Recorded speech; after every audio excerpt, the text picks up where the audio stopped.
Hi అండి. మొక్కజొన్న ఈ విత్తనాలు కల్లంలో పోసాం కదండి, అవన్నీ అటు ఇటు నిరుగుతూ ఉన్నామండి. ఎండ అయితే విపరీతంగా ఉంది.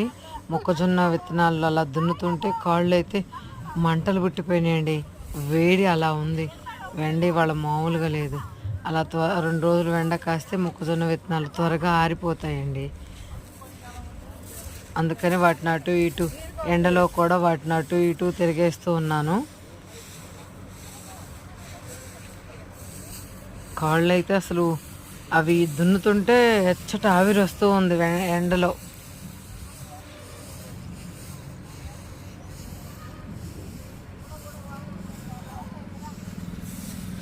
అవన్నీ అలా చక్కగా దున్నేసి వైనంగా,